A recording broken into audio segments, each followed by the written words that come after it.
Kek TV KPM. Terus kita direct Okey.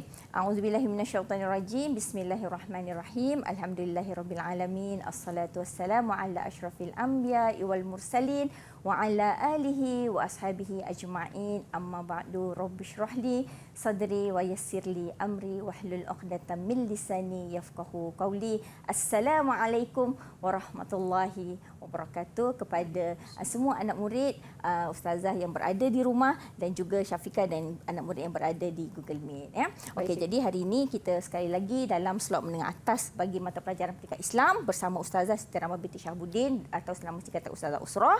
Yang hari ini kita dah banyak kali dah ulang, kita akan membicarakan, membahaskan tentang tajuk bidang Al-Quran, hukum tajwid, wakaf dan ibtidak. Di mana standard pembelajaran bagi tajuk ini ada 3. Yang pertama sekali ialah menjelaskan maksud dan cara bacaan hukum tajwid beserta contoh.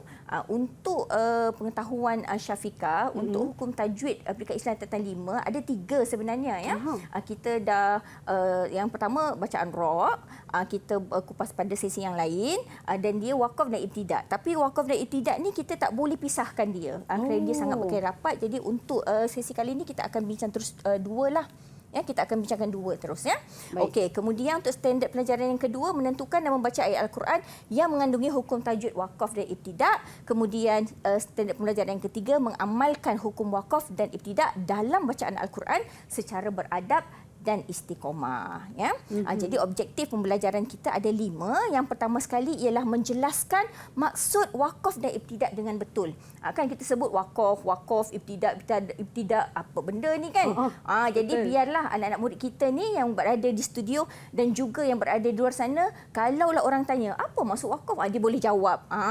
Kan wakaf tu nanti bukannya sistem wakaf ekonomi tu lain pula kan. Jadi kita akan tengok apa yang maksudkan dengan wakaf dan ibtidak. Kemudian yang kedua adalah menjelaskan 2 jenis dan tanda wakaf dengan betul.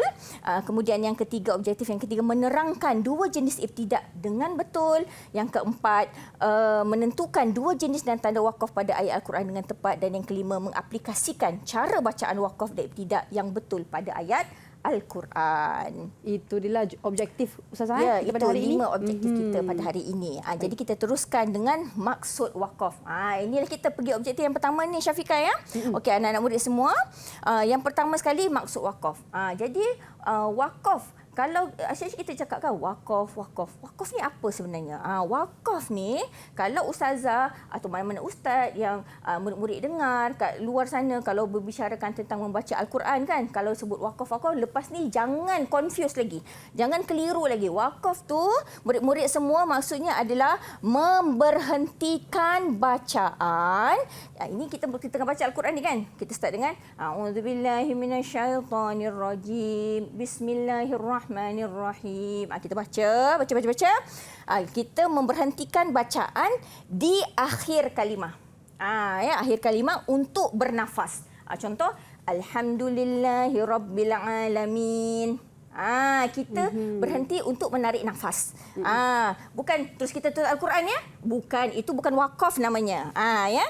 Dengan tujuan kita tarik nafas tu dengan tujuan kita memang niat kita nak tarik nafas saja, lepas tu kita nak sambung semula bacaan Al-Quran kita. Itulah dia wakaf. Kalau yang kita alhamdulillahirabbil alamin terus tutup tu, itu namanya bukan wakaf, itu namanya al-qat'u. Ya, al-qat'u. Itu memang tutup. Itu kita buat wakaf dah tu ya. Okey. Jadi ini contohnya lah. Contoh ayat Al-Quran. A'udzubillahi minasyaitonirrajim. Lillahi ma fis samawati wa ma fil ard. Kita stop. Sebab bacaan peraturan dalam membaca Al-Quran ni murid-murid semua, kita mestilah daripada awal kita baca tu sampai kita wakaf tu, dia mestilah dibaca dalam satu nafas. Jadi dalam keadaan kita tak cukup nafas, kita boleh wakaf. Sebab iyalah kalau tak wakaf nanti siapa nak bagi oksigen pula tu ya. Kan? Tak boleh ya. Jadi cara kita nak dapat oksigen ialah kita wakaf untuk kita menarik nafas, memberikan oksigen kepada paru-paru kita ya. Jadi boleh lepas tu kita sambung semula bacaan kita. Maksudnya kat sini lepas kita wakaf, kita tak perlu membaca bismillah semula. Tak perlu baca basmalah semula, tapi kalau misal kata Syafiqah, kalau kita lepas tadi fill out, lepas tu pergi minum air pula. lama. Kan? Lama. Itu bukannya terus sambung baca ya murid-murid semua, maka itu tidak tergolong dalam wakaf. Maka itu kalau kita nak sambung wa in tubdu itu, maka perlulah dengan pembacaan basmalah semula ya. Faham murid-murid semua?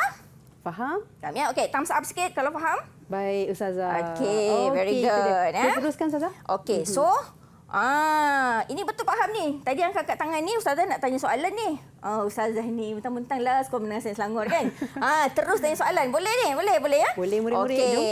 Okey, Ustazah. Pernyataan yang manakah bukan menunjukkan takrif wakaf? Kita ada 3 situasi di sini. Tadi anak-anak murid tadi kata dah faham kan? Okey, situasi pertama, Zulkifli berhenti membaca Al-Quran untuk menarik nafas pada kalimah yang mempunyai tanda wakaf. Ya.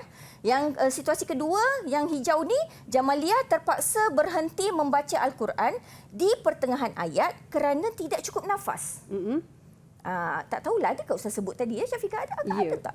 Kan? Yang ketiga, Hakim berhenti membaca Al-Quran kerana hendak bermain bola. Siapa yang nak jawab ni? Okey, siapa nak jawab? Melangkat Yang mana satu? Bukan. Okay. Hazim. Tengok kan? Dia ni pendiam. Tapi tengok tu. Jom, bagi jawapan. Syafiqah, boleh bersedia dengan bintang. Bintang, Nak bintang saya ni. nak kongsikan ni. Okey. Okey, jawapannya? Unmute sayang. Okey. Kenyataan yang bukan menunjukkan takrif wakaf ialah kenyataan yang ketiga, Hakim berhenti membaca Al-Quran kerana hendak bermain bola. Kenapa tu? Hazim. Sebab dekat sini, dia berhenti kerana bukan dia nak ambil nafas, tapi dia berhenti sebab dia dah tak nak baca. Macam very good. Betul, Bagus Aziz. Betul lah ya. Betul. Betul kan ni?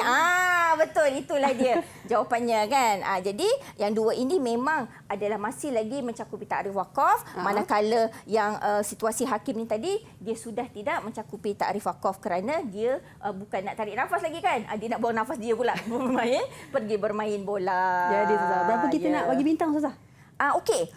Ustazah nak bagi 3 bintang. 3 bintang. Untuk Hazim, Ustazah? Untuk Hazim. Ya, Hazim. Alright, 3 bintang untuk Hazim. Okey, very good. Okey, yang lain kena lawan ya, Hazim nanti. Boleh? Baik. Boleh, Jadi Ustazah, Okey. sebelum saya nak tampal ni, jadi jom kita bagi ruang untuk murid-murid kita semua berehat seketika. Nak tarik nafas Kita juga ni. Ya, nak tarik nafas ni. Nak wakaf Kita sebentar. wakaf ya. Okey. Jadi jom, kita kembali selepas ini dalam Didik TV KPM. Didik TV KPM